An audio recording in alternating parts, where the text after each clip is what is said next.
तो परम गुरु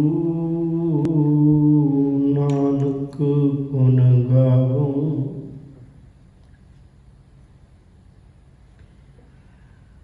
तेरी गुण बहुते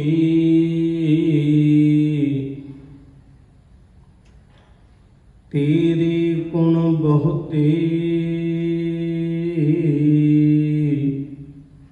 मैं एक न जानिया। मैं मूर्ख किस टीचै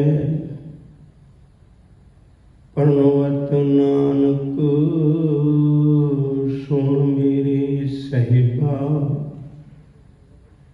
डुबदा पत्थर लीचै प्रणवत नानक सुन मेरे साहिबा। डुबदा पत्थर लीचै। धन गुरु ग्रंथ साहिब सच्चे पातशाह जी के मुबारक चरणों में जीवन का लाह खट रहे सतसंगी प्यारिओ,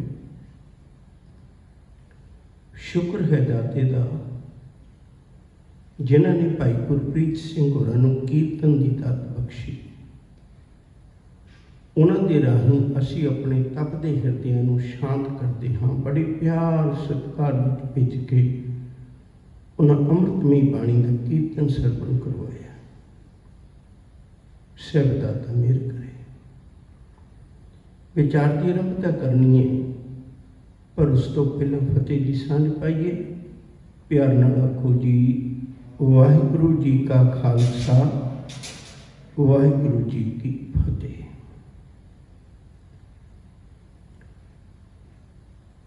धन गुरु अर्जन पातशाह जी महाराज का परोपकार। उन्होंने जड़ियां वारां दियां धुनियां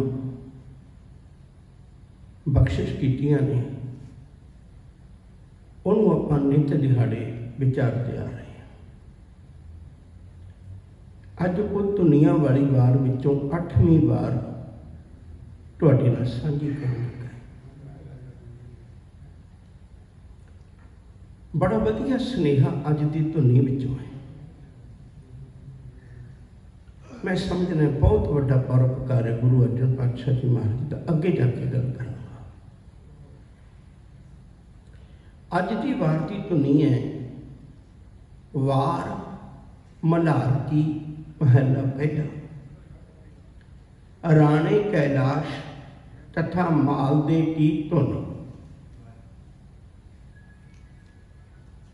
ये भी दो राजे ने और एक जम्मू कश्मीर के इलाके के राजे ने। कुछ एक विद्वाना ने लिखा है भाई ये जहांगीर के वेले के राजे ने। पर जदों आप इतिहास के पन्नियां नूं फोड़ने ये गल कोई बहुती ढुकदी नहीं। क्यों? क्योंकि जहांगीर बादशाह जदों तख्त से बैठता है उदों 1605 में बैठता है, अक्तूबर के महीने। अकबर बादशाह की मौत होंदी आगरे में, फिर तख्त से बैठता है। तो गुरु ग्रंथ साहिब जी का जिहड़ा संपादन है स्वरूप तैयार होया वो तो 1604 में हो गया। उदों तो जहांगीर बादशाह बनिया ही नहीं हजे। फिर इत्थों लगता है भी ये घटना जहांगीर नाल संबंधित नहीं है, किसी होर राजे नाल संबंधित है। कुछ एक विद्वाना ने ना नहीं लिखिया राजे का, पर राजे की घटना विच है। वो हुण आपां गल शुरू करिए। कैलाश के मालदे दोवें राजे ने ते दोवें सके भरा ने। दोनों का वक्खो वक्खरा राज है, बहुत वधिया राज चलता है। जिहड़ा वक्त का हाकम है उन्होंने एक डर पिया हुआ है। राजे हमेशा इस को डरते रहते हैं। उन्होंने डर है भी दोवें जने सूरमे ने, दोवें जने नेक ने, लोकां विच इन्हां दी बड़ी शह है, बड़ी इन्हां दी छवि है बनी हुई, लोग इन्हां दा सत्कार करते हैं। ये जे दोवें इवें इकट्ठे रहे तो किसी वेले मेरी हुकूमत नूं बगाड़ सकते, किते बागी ना हो जाण। हुण उहने राजे ने एक स्कीम वरती। स्कीम की वरती भी मैं दोनों नूं वक्खो वखरे कर दियां, इन्हां दी ताकत घट जाएगी। राजे ने दोनों के मनां विच एक शंका खड़ी कर दी, एक दुविधा पा दी एक दूजे के प्रति। हुण याद रखियो, जिहड़ी प्रीत की दुनिया है उहदे विच दो ही तरीके ने, या तो बंदा जान वारदा है या बंदा जान लैंदा है। जान वारदा कदों है? जदों प्रीत होवे। जदों प्रीत की दुनिया च शंका पैदा हो जाए, फिर बंदा जिहदे ते जान वारदा ना उहदी जान लैण की कोशिश करदा भी मैनूं जिउंदा नहीं छड्डना, क्योंकि इहने मेरे नाल धोखा कीता। प्रेम की दुनिया विच वजी हुई सट सब तो गंभीर सट मनी जाती है। दुनिया के बाकी जख्म सहार लैंदा मनुख, पर प्रीत की दुनिया की वजी हुई सट मनुख सहार नहीं सकता, बर्दाश्त नहीं होती। दोनों के अंदर एक शंका खड़ा कर दिता। दोने हर रोज नेड़ता रखने वाले, मिल के चलण वाले, एक अपनी ताकत बना के तुरन वाले, एक दूजे की जान के दुश्मन बन गए। राजे की राजनीति विच बहुत वड्डी गल है। तुसीं आम सुनिया होगा भी पाड़ो ते राज करो, लोगों को आपस में वखरे करके, ते हमेशा वो चाहता है भी मैं इन्हां की ताकत कमज़ोर करके ते अपने वल्लों अपनी ताकत नूं बना के रखा। हुण होया कि भई दोनों राजियां की दुश्मनी इत्थों तक वध गई, जिहदा फैसला घर में बैठ के होना तो बड़ी दूर की गल है। नेक लोगों को बैठ के भी फैसला ना हो सकिया। दोने जंग के मैदान में चले गए। जंग के मैदान में जाके जदों एक दूजे दी फौजां नूं मारन वड्ढण कट्टण लगे, तो उदों फिर कोई सियाणा बंदा विच पिया। एक बड़ा प्यारा बचन है सार किताबली का। वो कहते ने, कही कुहाड़ा कुटल जाना, तीने कन विलाप। कही समझते हो, नित दिहाड़े लेबर वाले वरतते हैं। कुहाड़ा जिहड़ा लक्कड़ नूं वढदा, कुटल जन भैड़े व्यक्ति का मनुख। तीने कन विलाप, ये तिने बखरेवा पाउंदे ने, पाड़दे ने एक दूजे नूं। सूई सुहागा सुगड़ जाना, तीने कन विलाप। सूई ते सुहागा जदों खेत नूं वाह के बाद में सुहागा मारी जाए, अते सुगड़ जन सियाणा बंदा वो तिने विछड़ियां नूं मिलाउंदा, वो कदे पाड़ा नहीं पाउंदा। सार किताबली का वचन है। सियाणा बंदा कोई टकरिया, उन्हें समझाया होली खून की होली खेडण वाले हो, अपनियां दे बेगाने बनने वाले हो, अपनियां दे खून बहाउण वाले हो, तुहानूं राजनीति की समझ नहीं लगी। वो घर च बैठा तुहानूं इत्थे बैठिया लड़ा रहा है। अपने विचों दुविधा कड्डो। सतगुर की बाणी का एक बड़ा प्यारा वचन है। मालिक जी आखते ने, कहते जिस नर की दुविधा ना जाए, धर्म राय तिस देश जाए। जेड़े मनुख के अंदरों कदे दुविधा खत्म नहीं ना होंदी, एक दिन वक्त आता है वो दुविधा के कारण बड़ी बड़ी सजा पाता है। वो अपने जीवन में बड़ा बड़ा धोखा खाता है। इसलिए हजूर ने एक वचन से बड़ा जोर दिता है, कहते ओहो एकत्र मिलो मेरे भाई, दुविधा दूर करो निबलाए, हर नामे के ओगो जोड़ी, गुरमुख वैसो सफा बचाए। कह लगे अपने जीवन विचों दुविधा नूं कढ दिओ। कहो नानक वो मनुख जीवन दे विच सफलता हासिल कर लेंदे। गुड़ दुबदा जा की है मारी, कहो नानक सो ब्रह्म विचारी। जिहदी गुरु ने दुबदा खत्म कर दी, रब दे बारे च भरोसा उसे नूं बनदा है। नहीं तो दुबदा लागे पट मूहे, अंतर तृष्णा अग। दुबदा दे विच अपना जीवन बर्बाद कर लेंदे ने, अंदर तृष्णा की अग बढ़ जाती है। हजूर आखते ने कहन लगे भलिया अपने जीवन में दुबदा नूं कढ दे, एक ते भरोसा करदा है। ए मन हर चीज ध्याई तो एक मन एक चित पाई। एक गुरबाणी दे विच वचन तुसीं रोज पढ़दे हो, जे एक होए तां उगवे, जे एक होएगा तां उगेगा। ओही दाने ने उन्हां नूं पाड़ के दाल बना दईए, छिलका ला के दाल बना दी जाती है। याद रखियो कोई किसान किड्डा सियाणा होवे, किड्डी महंगी जमीन होवे, किड्डी महंगी खाद होवे, वो कदे चनिया की दाल नहीं बीजता। उन्हें पता दाल नहीं जमनी, जमना चनिया नहीं है, उन्होंने भी पता इस गल का। पर असीं अपने जीवन में इस गल को विचार नहीं पाते। मैं एक छोटा जिहा दृष्टांत देना है, फिर अगे तुरांगा। बहुत ध्यान नाल सुणो। जदों महाराजा रणजीत सिंह सी, उहदे तो बाद उहदा पुੱਤ जिहड़ा है महाराजा खड़क सिंह तखत ते बैठा।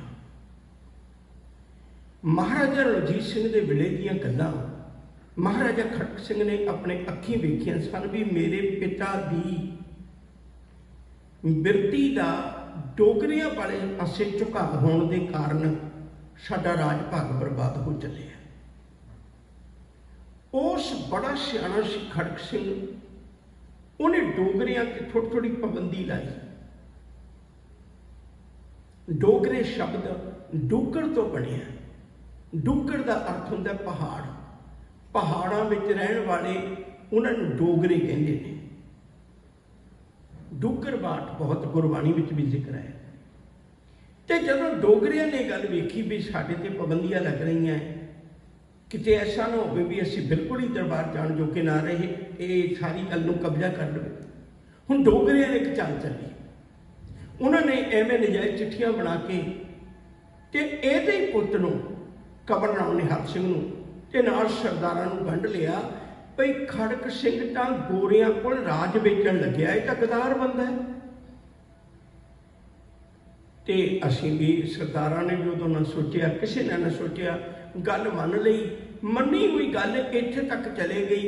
उस महाराजा खड़क सिंह नूं उहदे घर जाके शरेआम उहनूं कैदी बना लिया, उहनूं कैद विच बंद कीता होया ते उसे दे पुत्तर कंवर राव निहाल सिंह नूं आके राज तख्त ते बिठा दिता। हुण कंवर राव निहाल सिंह नूं रोज कहा जा रहा है भी महाराजा खड़क सिंह चाहुंदा है भी कंवर राव निहाल सिंह मेरे सामने अज ते मैं पाड़ के दो कर दियां, उहदे दो टुकड़े कर दियां जिंदगी दे। ते दूजे पासे खड़क सिंह नूं यह कही जा रहे ने भई कंवर राव निहाल सिंह तां कहंदा भी इहो जिहा बाप तां मत्थे ते कलंक है, मैनूं मिलना नहीं चाहुंदा। लै डोगरियां दी एक गल दे पिछे खड़क सिंह नूं 1 साल पूरा वो जेल में स्लो पॉइजन देंदे रहे, हौली हौली जहर देंदे रहे, उहनूं उहदे विच मार दिता, जेल विच मार दिता। ते कंवर राव निहाल सिंह एक दिन जाके अपने बाप नूं ना मिल सकिया। जे बाप नूं मिल लैंदा इतिहास के पन्ने ही होर हुंदे। अज गोरे जिहड़े साडे कोल जा जाके नौकरियां करदे सन ते मैनूं पूरी आस है वो अज भी पंजाब की धरती ते सिखां दा राज जिहड़ा गोरियां दे राज दे बराबर हुंदा। कादे गल करके राजनीति ने दोनों नूं पाड़ दिता,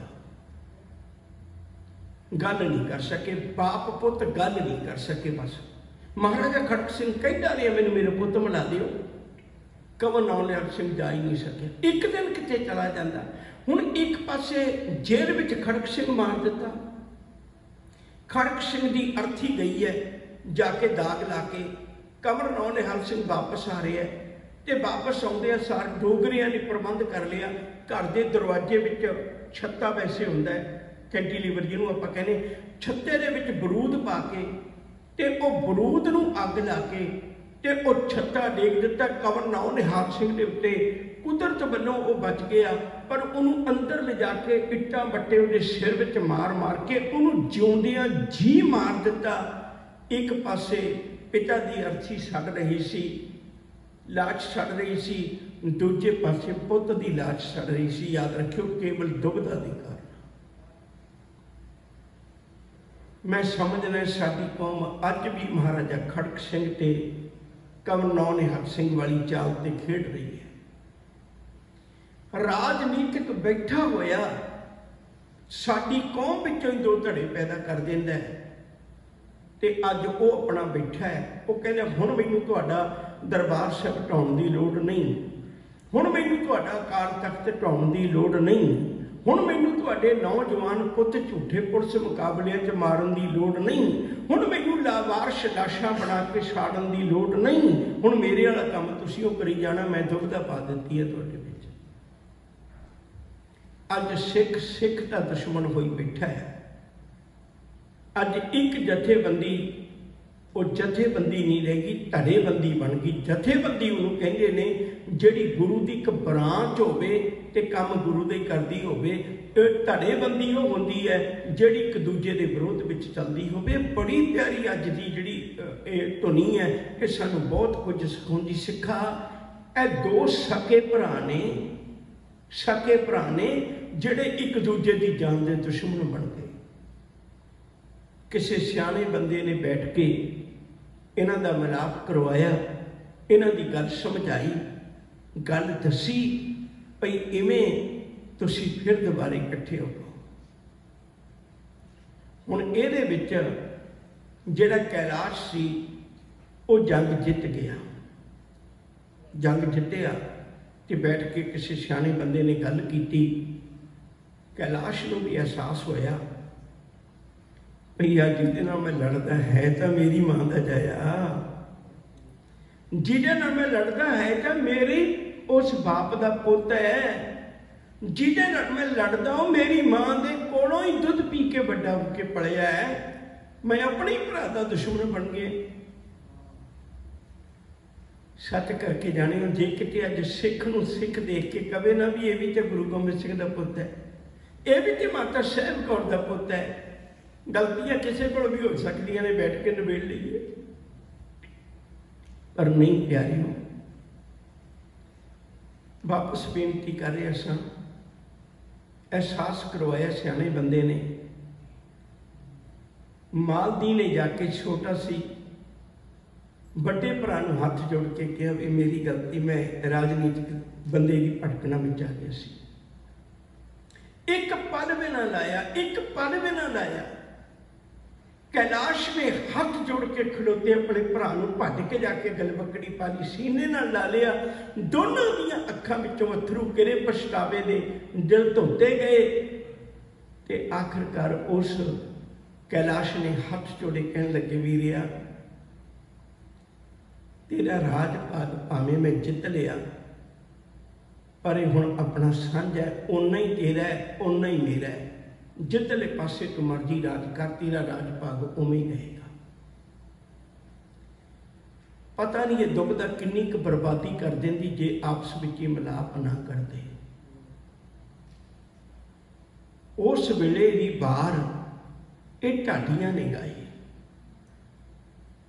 ये बहुत वधिया सुनेहा सी।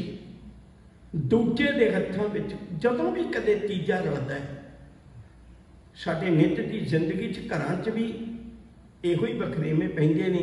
किते असीं अपने रिश्ते ने गूढ़े कर लीए, सच करके जाने साडे जीवन सुखमई हो सकते हैं। तरत घोड़ा पर्वत पलान, सिर टट्टर अंबर, 900 नदी 99, राणा जल अंबर, चूका राय अमीर देव, कर मेघ अडंबर, अनदित खंडा राणियां, कैलाशे अंदर, बिजली ज्यों चमकानियां, तेगा विच अंबर, माल दिओ कैलाश नूं, बद्धा कर संबर, फिर अद्धा धन माल दिओ छड्डिया, गढ़ अंदर माल दिओ जस खटिया, वांग शाह सिकंदर। ये प्रोफैसर साहिब सिंह होरां ने उस वेले की खाई हुई ढाडियां की वार की धुनी लिखी हुई है। इस वार दियां ਜਿਹੜੀਆਂ पौड़ियां ने वो भी 8-8 पंक्तियां दियां ने। ਜਿਹੜੀ उस वेले की ढाडियां की गाई वार है ਉਹਦੀਆਂ भी 8-8 पंक्तियां ने। बहुत वधिया सानू सुनेहा दिता है इस वार विचों। इस वार दियां 28 पौड़ियां ने। ये मैं हर बारी जिक्र करता है भई सानू जिहड़ा हैडिंग है वही दस दिंदा है। वार मल्हार की महला पहला, मल्हार राग की वार है ते धन गुरु नानक साहब सच्चे पातशाह जी महाराज दीयां सारियां पौड़ियां ने। इस 28 पौड़ियां वाली वार दे नाल भी जिहड़ी 27वीं पौड़ी है वो धन गुरु अर्जन पातशाह जी महाराज की फेर है। ये रब जाने, ये साईं जाने, जिन्हें भी विद्वानों को पढ़न का मौका मिले उन्होंने दसिया नहीं, किसी ने भी गल खोली नहीं है भई एको ही पौड़ी सतगुरु विच क्यों अंकित करते हैं। पर उन्होंने एक पौड़ी विच अंकित की है, वो 27वीं पौड़ी है। उस तो बाद विच जिन्नियां 28 पौड़ियां बाकी ने वो धन गुरु नानक साहब सच्चे पातशाह जी महाराज दियां ने। और इस वार दे नाल जिहड़े श्लोक ने वो 58 ने। 58 श्लोक इस वार दे नाल लगे हुए ने, जिहड़े सानू एक सुनेहा दिंदे ने भी असीं अपने जीवन विचों दुविधा नूं खत्म करके गुरु वाली अख दे नाल सारे संसार नूं देखण दी कोशिश करिए। जदों गुरु कोल आउंदे हैं ना, आही गल मैं हर रोज़ तुहाडे नाल साझी करना है। गुरु कोल आउंदे हैं, गुरु सानू पता भी नहीं लगता, साडी बुक्कड़ विचों औगणां नूं कढ के ते गुणां दी दात साडे जीवन विच रख दिंदा है। साडे जीवन विच वाधा हुंदा है। असीं इस गल नूं समझ नहीं पाउंदे, असीं इस गल नूं विचार नहीं पाउंदे। राजनीतिक लोकां दे हत्थ विच खेड के मनुख सदा ही पछताउंदा है, पर गुरु दा लड़ पकड़ के तुरन वाला सदा ही अपनी मंजिलों ते पहुँचता है। वो कदे जीवन की भटकना विच नहीं पैंदा। साडी ताकत ही खत्म तां हुंदी है जदों असीं राजनीतिक लोकां मगर लग के अपने सच नूं गुआ दिंदे। एक गल कह के आप समाप्ति वाले पासे नूं तुरना। मैं ये बेनती खास करके करनी चाहुंदा। पुराने समय के अंदर जिहड़ी ताश हुंदी सी ना, ये सिर्फ राजकुमार खेडिया करते सी। आम बंदे नूं ताश खेडण का हक नहीं सी। समा पा के ये गल्लां मनुख पढ़ लिख गया ते अज उन्होंने लोड़ नहीं पई। असल विच ताश एक राजनीति की गेम है। वो सिखाउंदी है बहुत कुछ। की सिखाउंदी है? नंबर एक, जिन्हों आपां यक्का कहने, वो यक्का नहीं, वो एका है। उहदा नाम असल विच उहदा नाम एका है। उदों राजकुमारां नूं सिखाया करदे सी ताश खेडणी, भी उहदे चों राजनीति की समझ लगे। ਜਿਹੜੇ 2 ਤੋਂ ਲੈ ਕੇ 9 तक पत्ते ने, वो सारे के सारे इक्को ही ने। 2 ਨੂੰ 9 ਨੂੰ ਕਿਸੇ ਅੱਖਰ ਨਾਲ ਗੁਣਾ ਕਰ ਲਓ, वो अपने बराबर कर लेंदा। मैं कदों करके दिखा दिया ताकि सानू अज की गल समझ लग जाए।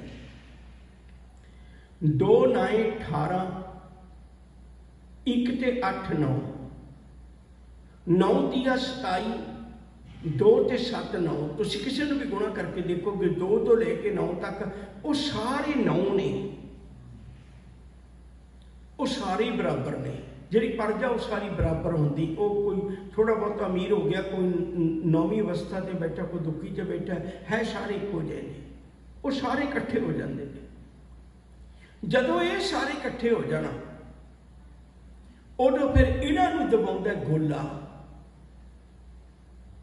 ਜਿਹੜੇ अज भी राजनीतिक लोगों के चमचे ने, मैं सीधे शब्दों च कह दिया, वो फिर अपने वालों दबाउंदे ने। वो गोला हुंदा है वो भी गुलाम, पर वो अगे सारी प्रजा नूं दबाई रखता है नहीं। फिर उस गुलाम की पावर खत्म हो जाती जदों बेगम आ जाती है। बेगम की भी पावर खत्म हो जाती है जदों एका हो जाता है। बस राजनीति गल ये सिखाउंदी है भी तुसी एका नहीं होण देना। जदों एका हो गया उदों सारे थल्ले वाले जिहड़े पावरलैस हो जाणगे। भावें बेगम होई, भावें राजा होया, भावें गुलाम होया, भावें कोई भी होया, जिस दिन एका हो गया ਜਿਹੜਾ ਰੰਗ ਵਿੱਚ ਲਿਆ ਗਿਆ ਉਹਦੀ ਦੁੱਖੀ ਵੀ ਕੱਲੀ ਜਿਹੜੀ ਹੈ ਉਹਨੂੰ ਖਤਮ ਕਰ ਦੇਗੀ। ਉਹ ਇੱਕ ਹੈ। बस प्यारे, मैं बार बार तुहाडे चरनां च अज यही बेनती करनी चाहांगा। अज दी जिहड़ी पौड़ी है बड़ा झंझोड़ के रखिया उन्हें मैनूं भी किते साडी कौम भी इस गल नूं छड्ड के होवो एकत्र मिलो मेरे भाई, दुबदा दूर करो लिवलाए। ये एहसास कर ली अपने मन विच, एक पिता एक सके हम बारक तू मेरा गुरहाई। किते गुरु की गल समझ लीए। साडे जीवन विचों गुरु ने पाड़े नहीं सी पाए। तुसीं गुरु का इतिहास पढ़ के देखियो। गुरु तेग बहादुर साहब जी असम दे विच जाके राजा राम सिंह जी सुलह करवा रहे हैं। गुरु गोबिंद सिंह जी राजा फतेह शाह ते मेदनी प्रकाश उन्हां दोनों की सुलह करवा रहे हैं। गुरु ने किसी नूं राजे नूं पाड़ के राजनीति नहीं की, धर्म सिखाउंदा है, गुरु घर सिखाउंदा है। दो राजियां नूं भी इकट्ठे बिठा के उन्होंने सच की गल समझाई जाए। गुरु साहब ने जदों भी कदे राजनीतियां दे नाल सांझ पाई तो उन्होंने गल समझाई है, उन्होंने गल समझाई है। उन्होंने पाड़ा पा के एक दूजे तो दूर नहीं किया। असी किते गुरु की सिक्ख्या ले लेंदे, सच करके जानियो साडी तां गिणती, मैं फिर दोहरा दियां, 20 साल की सिर्फ उम्र है गुरु गोबिंद सिंह सच्चे पातशाह की। 20 साल की 1686 में पहला जंग होया भगाड़ी का, कई 87 लिखते हैं, 21 साल की ला लो। तो 1666 में गुरु गोबिंद सिंह जी का जन्म होता है। 1666 में 20+ कर दिए 1686, हजे जवानी की उम्र है, पूरी भर के दाढ़ी भी नहीं आई। जदों राजे महाराजे गुरु नूं कह रहे हैं कि साडी बैठ के सुलह करवा दिओ, क्योंकि राजा फतेह शाह सी जिहड़ा वो थोड़े दिनों बाद मेदनी प्रकाश का जिहड़ा सी रास्ता दब लैंदा सी, राज दब लैंदा सी। ते सतगुरु जी ने उन्हां दा फैसला करवाया सी। मैं सिर्फ इतनी बेनती करनी चाहुंदा तुहाडे चरनां विच, अज भी लोड़ है इस गल दी, अज भी बहुत ज़्यादा मंग करती है गुरु की सिक्खी। अज आप इकट्ठे होकर बैठिए, इस धुनी तो सिक्ख्या लेके अपने जीवन को गुरु चरणों नाल जोड़िए। इतनी बेनतियां कबूल करना, होइयां बेअंत प्रकार दी भुलां नूं खिमा बख्शिश करनी। आने वाला समा बहुत सुहावना हुंदा है। गुरु घर दे महान ढाडी जिन्हां गुरुमुख प्यारे सत्कारयोग ज्ञानी जी दसणगे। मैं आ नहीं कहता क्योंकि बहुत वधिया ढंग नाल कहिंदे ने, उन्हां पासों सरवण करो, प्यार नाल आखो जी वाहिगुरू जी का खालसा वाहिगुरू जी की फतेह।